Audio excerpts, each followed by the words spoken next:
Hello YouTube, this is Morgan, Airspeed Prime here with the first video in my new series, which is going to be Airspeed's Korra Rewatch. What the series is I'm going to be reviewing each and every episode of Legend of Korra in order and talking about it as like an overall rewatch. So the reason I'm doing this is because I did Airspeed's Avatar rewatch, where I rewatched Avatar The Last Airbender a couple of months back. Link in the description to the playlist for all 61 videos in that series, where you can basically go through that rewatch if you want to. And at the end of that one, I promised that I do the Korra one, and I'm starting that one today. So that means today we're going to be reviewing K101 Welcome to Republic City, the first episode of Book 1 Air. So very quickly before we kind of get into reviewing the first episode, if any of you haven't been following my channel, or maybe this is the first video for me you've seen, I have seen Korra probably I've kind of watched Korra in full probably about 5 times, and certain episodes I've seen much more than that. So I obviously know the series really well, and so the idea of the positives of watching this is that while you're not going to get like immediate reactions from things from me, you are going to get a lot of in-depth analysis because I know the universe really well. So let's jump into Welcome to Republic City, the first episode of Korra, and I think the series starts off really well. This is a really solid opening episode in that it does what a kind of sequel series kind of always has to do, of making you care about the kind of new characters that are the focus of this series, but it also, I think, balances very well this episode, making you kind of be like, okay, look, some of the original cast are alive, but the focus is shifted onto the new generation. Korra is going to be doing most of the action, the fighting, and while Katara, and we later find out over the course of the series that other characters are alive, they're making it clear that, like, kind of here, look how old Katara is, and while we know older characters can still fight, it's going to be Korra's kind of time to shine here, and that's what we're doing here. And I think over the course of the series they use the older characters relatively well. Of course, just as general fans of the Avatar universe, we of course wish we had got to know some of the other characters, see what they got up to and what their lives were like in between the series, and that Suki basically isn't mentioned, and outside of seeing like Sokka in a flashback, he's not really mentioned. The likes of Azula isn't mentioned, and then a lot of other kind of more minor characters aren't mentioned. But at least we find out that Katara, Zuko, and Toph are in fact still alive, which I think are 3 good characters, and they all play an integral role, I suppose, in Korra's development, and I think they used them all relatively well over the course of the series. And I think on that front, this episode does that quite well, in that it makes you immediately care about some of the other characters that they introduce. Like, here is Aang and Katara's son, Tenzin. He's also an airbender, and he has his own family, and his, at least his 2 daughters here and son are airbenders themselves, and he has another child on the way who looks to be an airbender. Here's Lin Beifong, chief of police, Toph's daughter, and you get the idea of like, okay, so they're not moving completely away from it. They're not like abandoning that like that has just happened in the past and it's gone. It's there. It's just we're not constantly going to be going back and referencing Avatar every single episode. It's about the new stuff, but we will of course acknowledge the legends of these characters from the past, in that the big thing that they do in this episode with the extended opening here is make it clear that the legacy of these characters is, yes, they ended the war, but in the aftermath of the war they also, helped to form this new city, Republic City, the United Republic of Nations, which is this kind of combined nation where people from all nations can come together, benders, non-benders, and of course it ends up being like the kind of central capital of the world. It's clearly the most technologically advanced, and it's clear just from context that what's happened is that all the nations coming together, and I suppose the best and brightest from all the nations coming together, has really moved technology along. But along with that, comes the usual problems that you get from these type of things of with kind of Aang gone and Korra just stepping up as the Avatar here. There's been a time period where, you know, the gangs, the triads have risen up.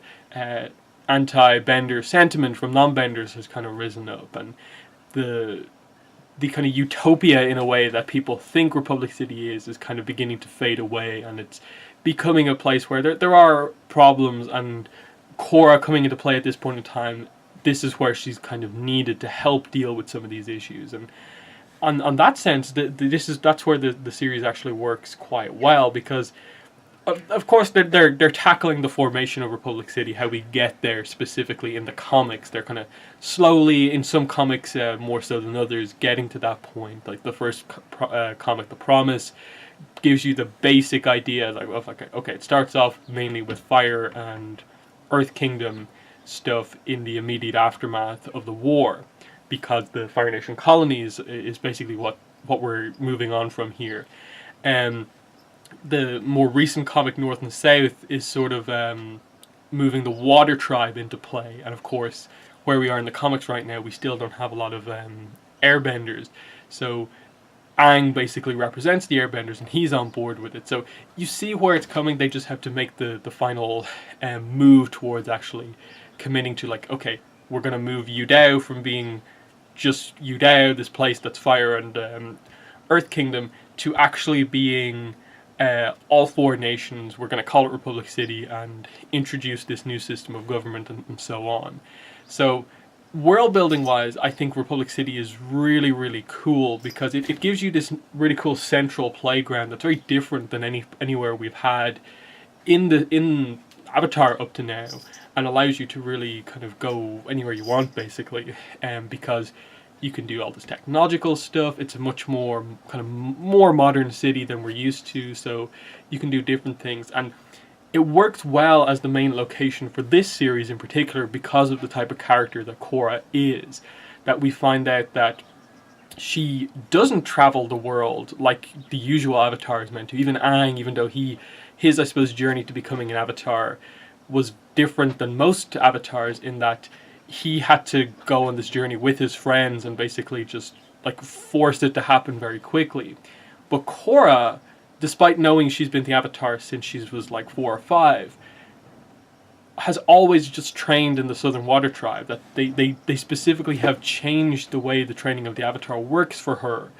And while it means she gets very contained training and she's this kind of prodigy when it comes to like physical fighting, they specifically note that she isn't particularly spiritual. She kind of has a kind of reckless streak because she's excellent at basically tackling what they're training her with.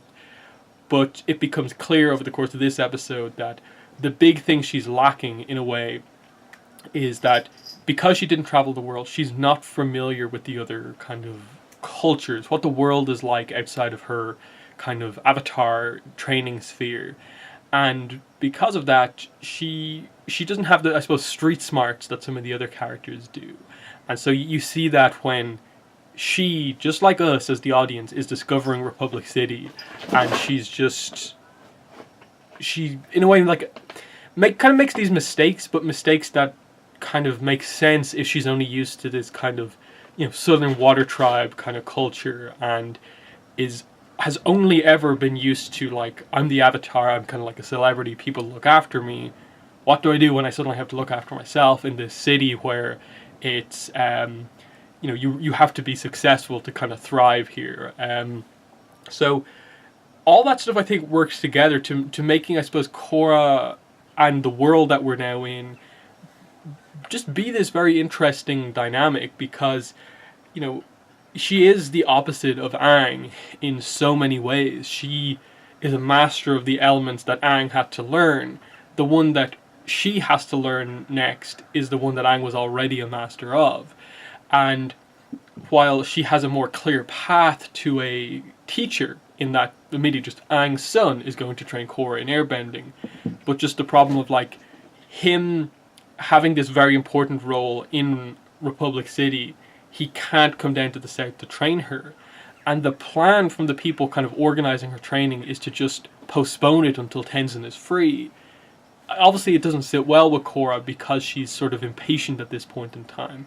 But you also understand it from her perspective of she wants to be active as the Avatar as soon as possible. She's been training like her whole life. This isn't a case of she started at 16 and can only really come into play when she's like 25 or something like that. No, she's been training most of her life. She just has one more element to go. She wants to get on track as soon as possible, and so her want to leave the compound as soon as possible, I suppose, is this. It's a big moment for her because you'd almost think that she's so used to the system that she's in that she just like accept it, that like, okay, I have to wait. But because of the person that she is, she wants it done as soon as possible, and so is willing to make that big move. And I like that kind of Katara supports her with this decision, that Katara sees it as like, no, it's good that Korra has this fiery personality and isn't just this kind of perfect student with the other masters. You can see that kind of Katara smiles when like Korra immediately does the woohoo instead of like doing the respectful bow. She likes that Korra has her own personality and is different, and I think it was just a cool moment to give that to Katara, of just, she is the only one who was aware that Korra was going to make this move to actually leave, and caught her, but was okay with it. It was Katara doing the Gran thing that Gran did to her and Sokka when they left on their journey, and that was a really nice kind of continuing the kind of generations type thing of just the older character accepting that the younger characters have to leave, have to go on this journey to really become who they need to be. So I thought that was very well done as just a little reference of Katara understanding the need to leave, because Katara once had that need herself in the original show. And I think Katara was aware that like the one thing that Korra really needs is to just have some experiences on her own, discover what the city is for herself, and kind of become learn to be the Avatar to the entire world, there. So I suppose some of the other stuff we get here towards the beginning, really cool to see kind of younger Korra, and just the idea of like, here's our first main character Avatar who knows their parents and is close with their parents. Seeing Tonraq and Senna here, proud to have the Avatar as their daughter, to get her like discovered. But then I suppose as the series progresses, you kind of I think see things a little bit more clearly from their perspective, in that they obviously, you learn more about them specifically in that they just wanted a child, they wanted to kind of settle down together, but all of a sudden those plans kind of go immediately up in the air because their daughter has to take on all this training, has to do this thing. Her position is like this thing that you have to, like, in a way, you have to, in a way, kind of sacrifice her being your daughter because she is the Avatar. And, in that way, they're in a way lucky, because if they had done things the other way, they wouldn't have seen Korra a lot, but because the training all happened there, she still got the time with her parents. But there still comes this point where her duty is to the world, and she can't just, be around her parents forever. But I do like over the course of the series how they use the fact that Korra has her parents, and it's not a case of Aang doesn't even know who his parents are and it doesn't matter. You get that little dynamic of what an Avatar, how the parents of an Avatar react to just their lives kind of having to be so different because of that. So there's that. You get Tenzin arriving at the south is a really cool moment, because you get the connection of just him calling Katara mother, and you see his family, and we're introduced to Milo, Jinora, and Iki, as well as Rohan, who will be born later on in the season. I think it's very interesting that we still don't know if Rohan is an Airbender. I think almost everyone in the fandom leans towards like, he probably is an Airbender, because why would they contradict Katara kind of touching Pema's stomach and saying that? But at the same time, they could go the other way, because Pema specifically says that she wants a non-bender. So, you can go either way of like, all of their children are airbenders or one's a non-bender. It depends on where they go. I think the comics at some point will probably have to confirm it, because Rohan will be getting to the point where you'll have to actually, kind of commit to showing him bending for the first time somewhat soon. And while I don't think it can really be that big of a plot point, it's just a little thing of just as an answer to this scene, which begs the question of if the new child is an airbender or not. You should probably answer that question. And then I think the other one is when Jinora mentions, I have to ask you a question, Gran, what happened to Zuko's mom? That question at the time when the episode aired, it was such a trolly joke, and it was just this perfect humor. But it's so interesting looking back on it now, when we actually have the story of what happened to Zuko's mom from the Search comics, which came out, I think, roughly 2 years later.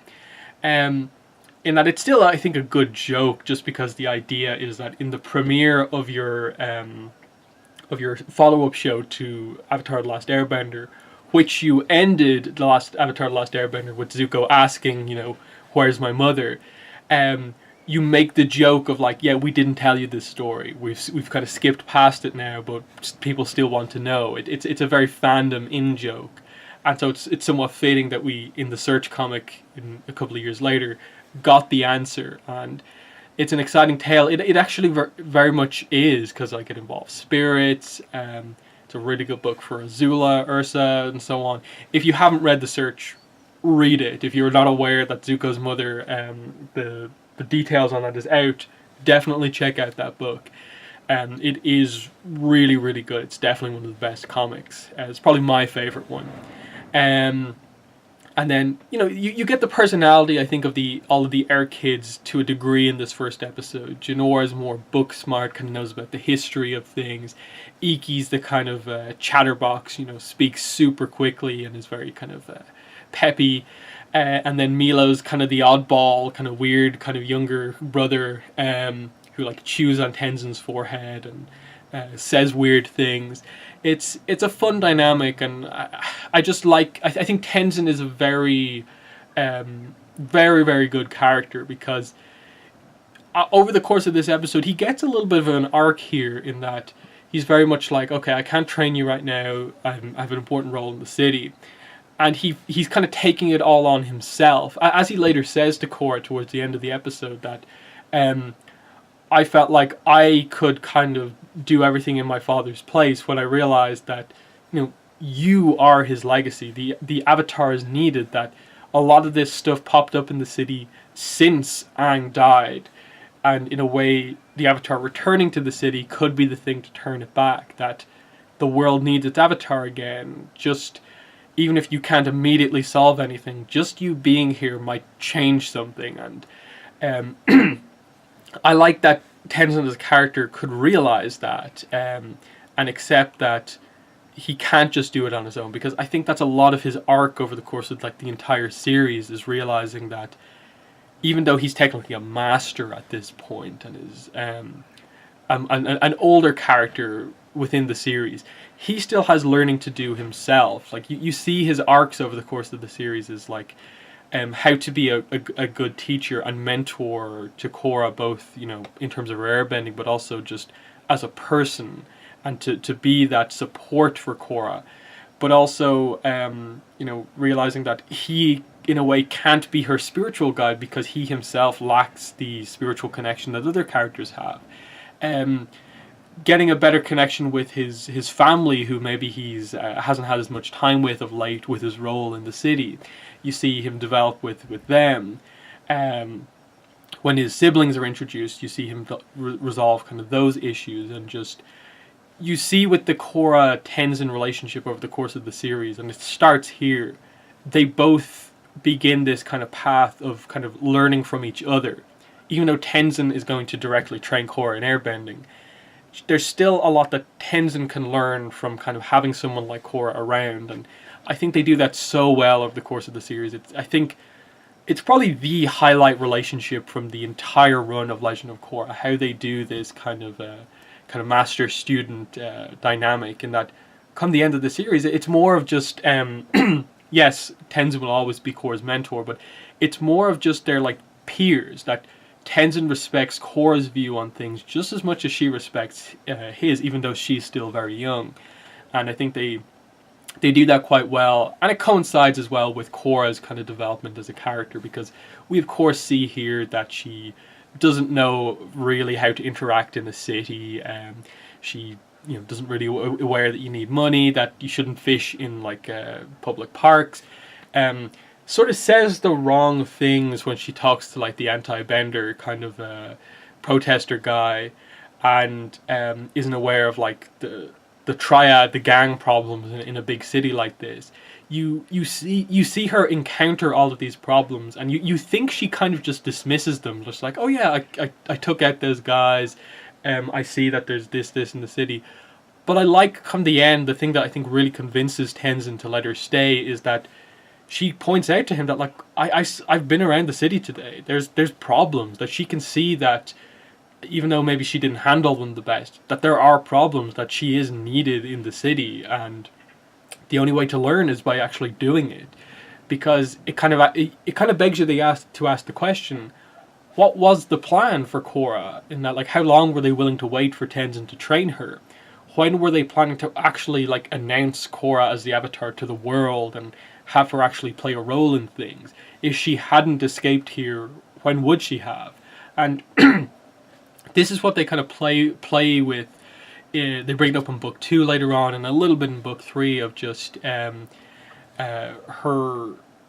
isolated kind of upbringing, not really standing her in much stead as she tackles these very complex issues, and there's a lot of pressure on her, even though she doesn't have much of the background to really have too much of an opinion on these. So she has to learn on the fly so much of this stuff, and I think it's a testament to the writing of her as a character that they managed to develop her as a character while I think still keeping the core of who she is, in that she's always going to be a character who tends to rush to the physical action first. But they, over the course of the series, managed to subtly shift that from like, she goes in, guns blazing, no thought, to actually, she thinks about it, and while, yes, still oftentimes she jumps to the attack, but just the fact that she does think about it, and there are occasions where she tries to talk someone down before this happens, that's a start of a really good arc here.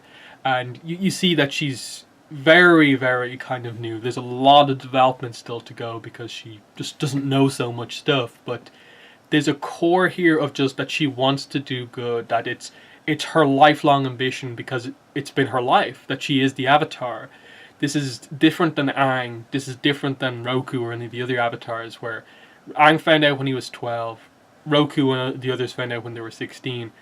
Korra knew from a very, very young age that she was the Avatar, and her entire life has been built around becoming that. So she has to kind of deliver now, and so that's what I think makes the scene of her in front of the media so important, because we get a lot of these scenes, and I think in a way her speeches over the course of the show are a good representation of her development as a character, as she gets more comfortable with speaking to the media and having confidence in what she wants to do as the Avatar.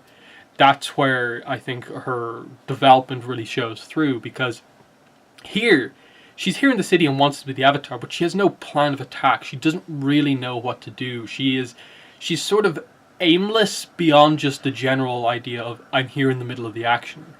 But like come book 2, book 3, book 4, she has more goals, and especially the big development by the end of this show is that, of course, she really truly knows what she has to do next and has a plan and is kind of wise enough to know what to do as the Avatar.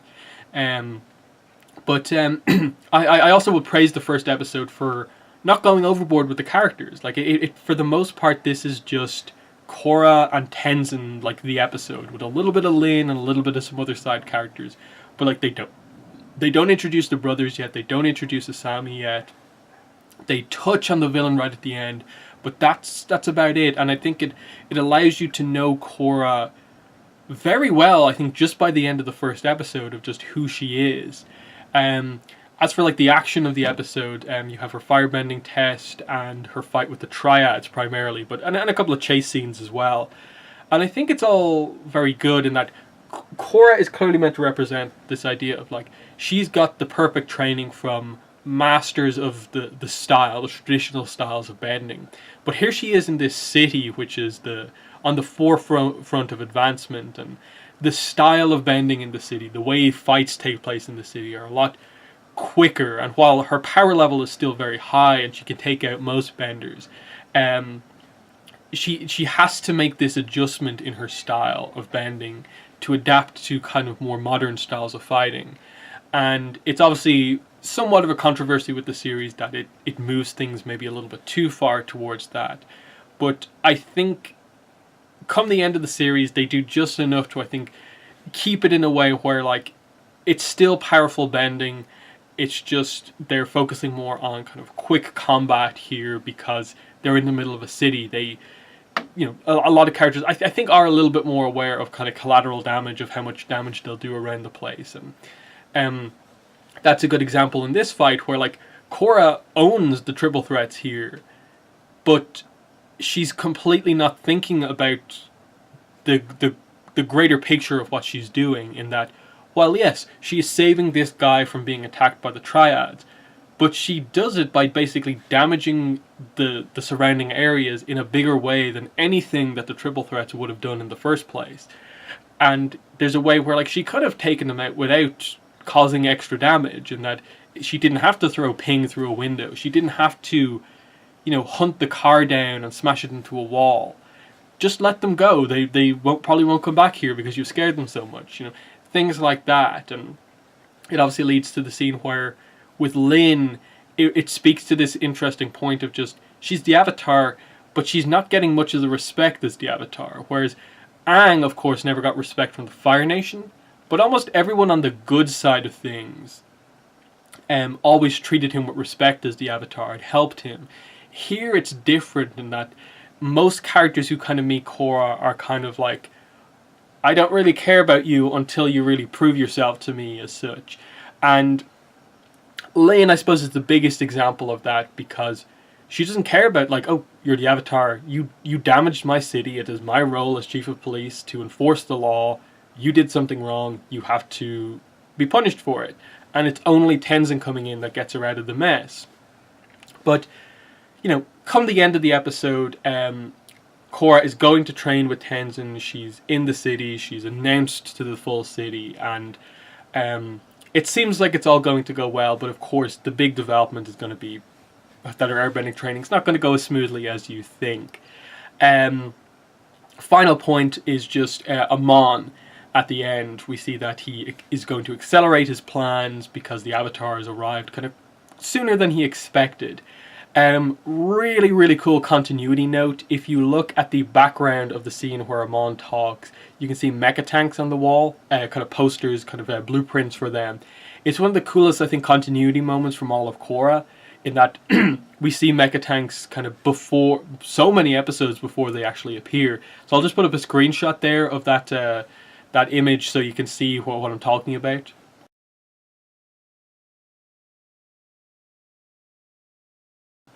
So, excellent continuity moment there. But yeah, I really, really, really like this first episode of Korra. I don't think there's a lot to complain about, because this, and then along with episode 2, make for just, I think, an overall really, really well done kind of introduction, in that obviously next episode focuses on introducing the brothers and like pro bending and stuff like that. And then we kind of progress from there. I don't think like Korra Book 1 is perfect. The biggest problem I think it suffers from is that it ultimately, I think, is too few episodes for the depth of plot that you have going on here. I think they take a really, really good shot at it, and it overall still works quite well. But as we go through Book 1, you'll kind of see where some of the issues are lacking over the course of this book. But yeah, that's the end of the review for the first episode of Korra, Welcome to Republic City. In the comments, let me know what your thoughts were on the episode. Very quickly, schedule for this series, as I said before, the plan is to do at least 2 reviews a week. I'll do more when I don't have as many other videos to do. There might be occasions, maybe when I'm busy, where I only manage to get 1 out a week, but the aim is to get 2 of these out a week. So you'll probably see episode 2 review sometime later on in the week. Probably Wednesday, maybe you might see it. Oh wait, no, sorry, not Wednesday. Thursday or Friday will probably be more like when you see the next one. But just keep an eye out on my channel and you'll be up to date with the series. And then once again, if you want to check out my Avatar rewatch series, link is in the description to where you can find the one for ATLA. But yeah, that's been the video. Thanks for watching, and bye.